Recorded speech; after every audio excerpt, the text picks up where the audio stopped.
Assalamualaikum warahmatullahi wabarakatuh. Salam sejahtera untuk kita semua. Adik-adik mahasiswa semuanya, setelah kalian mempelajari bab 1 kemarin terkait berbagai petunjuk penggunaan bahan ajar interaktif ini, kita akan melangkah ke bab selanjutnya. Bab selanjutnya adalah bab 2, di mana bab 2 ini membahas terkait hakikat bahasa.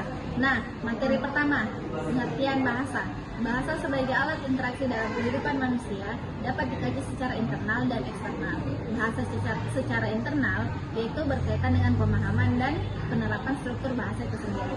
Sedangkan bahasa sebagai eksternal yaitu bahasa yang berkaitan penggunaan bahasa dalam hubungannya dengan nilai sosial, budaya, psikolog, seni, dan etnis di dalam kehidupan bermasyarakat. Ruang lingkupnya secara umum, bahasa dapat didefinisikan sebagai pikiran, perasaan, dalam bentuk ide seseorang yang disampaikan secara lisan baik tulisan, dengan teratur yang digunakan sebagai alat komunikasi antar anggota masyarakat. Selanjutnya, fungsi bahasa Indonesia. Pertama, bahasa sebagai alat komunikasi kita. Kedua, bahasa sebagai alat untuk mengekspresikan diri. Ketiga, bahasa sebagai alat kontrol sosial. Keempat, bahasa sebagai alat integrasi dan adaptasi sosial. Dan terakhir, kelima, bahasa sebagai alat pengkajian. Materi selanjutnya, kedudukan.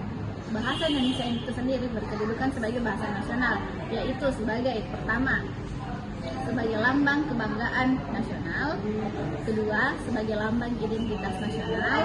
Ketiga, sebagai lambang jati diri bangsa. Keempat, sebagai alat pemersatu seluruh lapisan masyarakat. Dan terakhir, kelima, sebagai alat penghubung antar budaya, suku, dan daerah. Materi selanjutnya, kita masuk ke asal mula bahasa Indonesia. Pada umumnya, ahli bahasa berkesimpulan bahwa bahasa Indonesia berasal dari bahasa Melayu, yaitu bahasa Melayu berdialek Riau.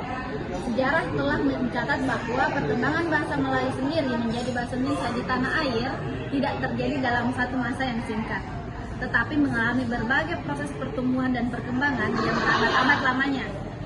Contohnya, Indonesia atau bahasa nasional yaitu sebagai berikut. Pertama, bahasa Melayu dikenal oleh masyarakat mempunyai susunan yang sederhana dan luas. Kedua, bahasa Melayu sejak dahulu kala menjadi bahasa resmi di beberapa kerajaan besar di Indonesia. Ketiga, bahasa Melayu menjadi bahasa pergaulan ataupun lingua franca di seluruh Nusantara sejak zaman dahulu kala. Keempat, secara psikologis, bahasa Melayu itu sendiri diterima secara ikhlas oleh suku lain yang ada di Nusantara menjadi bahasa Indonesia sebagai bahasa nasional. Selanjutnya masuk ke materi politik bahasa Indonesia. Politik bahasa Indonesia adalah kebijakan nasional yang berisi perencanaan, pengarahan, dan ketentuan-ketentuan yang dapat dipakai sebagai dasar bagi pemecah seluruh masalah bahasa. Politik nasional itu sendiri adalah kebijakan di bidang kebahasaan dan kesastraan secara nasional, yaitu kebijakan yang meliputi bahasa Indonesia, bahasa daerah, dan penggunaan bahasa asing. Dari 3 butir Sumpah Pemuda 1928 menyatakan yang pertama, kami putra-putri Indonesia menjunjung bahasa pemersatu bahasa Indonesia. Kedua, Undang-Undang Dasar 1945 Bab 15 Pasal 36 yang menyatakan bahasa negara adalah bahasa Indonesia. Adik-adik mahasiswa semuanya, terkait materi bab 2 sudah sampai di politik nasional.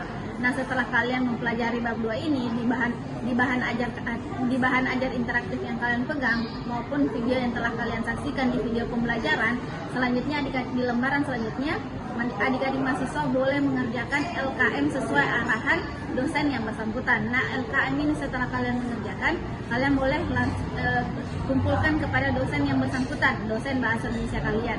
Nah, nanti kita akan lanjut ke materi selanjutnya di bab 3. Cukup sekian untuk materi bab 2. Sekian dan terima kasih. Wassalamualaikum warahmatullahi wabarakatuh.